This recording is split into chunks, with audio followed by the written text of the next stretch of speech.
schema. You have the archetypal sun, and we'll get to why it's masculine and not feminine, and that's also taken me a long time to crack, because the women in this class have always asked me, well, the hero in mythological stories is male, where does that leave women? And I never knew what to say about that exactly. You can look at Sleeping Beauty, for example, that story, and Sleeping Beauty is rescued by a prince, and you can think of that prince at two levels of analysis simultaneously. You can think about it as an actual male who plays that role, but you can also think about it as the exploratory, assertive, and courageous part of the feminine psyche that's necessary to bring unconsciousness up into consciousness. And the story works perfectly across both those levels of analysis.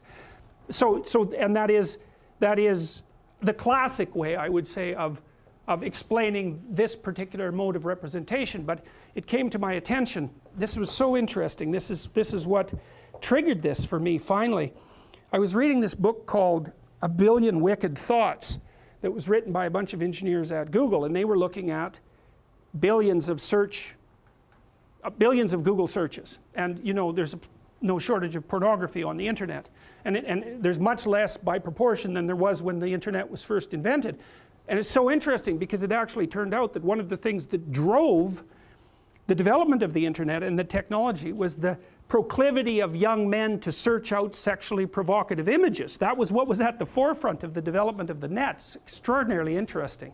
They were motivated to use it for that purpose, and that provided the platform from which it emerged. Amazing. Anyways, the Google engineers looked at pornographic search processes and then segregated male searches from female searches, and what they found was that the males searched out images. Surprise, surprise, no one considers that, you know, particularly interesting, but the females searched out literary representations of pornography. It was written.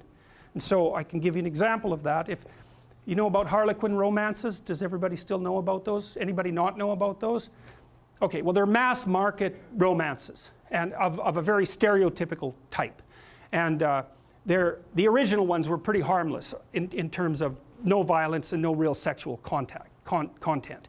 But that was 40 years ago, and they've differentiated tremendously, and now there's hardcore Harlequin romances, and with particularly garish covers, and then there's the old, you know, more tame, basic, sexless and aggressionless romances where everything is implied and not explicit, but the explicit ones exist.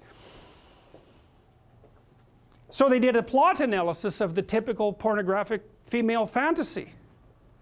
Well, and it's so comical because engineers did this, and social scientists would never do this because they'd be probably too concerned about the ethics of it or some damn thing. But engineers, you know, they'll just plow ahead with no concern whatsoever for such things, and they actually discover things that way. And so they discovered the basic plot of the female pornographic literary product. And they identified, so basically what happened was that a innocent, well-meaning, and attractive young woman encounters a male who's a bit of a monster. And the monster, there's 5 types of classic male monster. For all you males who want to know, this is what you can become. Vampire, that's a good one. Werewolf, billionaire, pirate, and surgeon. Okay, so that's very interesting because, well, first of all, there's a dominance thing. Now you're actually blushing, you know, you're actually blushing about that. That's very, very funny. So, sorry to point it out, but it's so comical, you know. I know, it's so funny. I was reading this, it was just cracking me up. I thought, oh my God, really? Pirate, vampire, oh, that explains it. What about all these damn vampire shows, right? They're so popular online, they're so popular on Netflix. Oh yes, and then there's the werewolf. There's nothing sexier than a werewolf, apparently.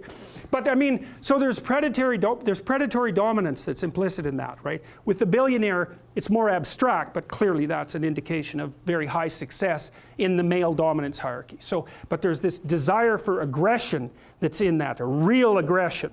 Right? And it's not surprising to me at all. It makes perfect sense. But the basic plot is that the woman encounters this mysterious and aggressive male and tames him. That's the female hero myth as far as I can tell. It's Beauty and the Beast. And so it's because, well, there's no fun in taming someone who's already tame. And what makes you think you really want someone who's tame anyways? There's no interest in that. Plus, when chaos manifests itself, what makes you think that someone tame is going to be good for anything? And it's a real question. And so that aggression is absolutely vital. It's absolutely necessary. But because it's incredibly dangerous, which of course it is, it has to be civilized. And so what happens is that the archetypal female in these pornographic romances seduces and tames the aggressive male. And that's her encounter with chaos. Now it's more complicated. Of course, females, they're more complicated, and that's exactly how it is. And it's no wonder, because their lives are more complicated.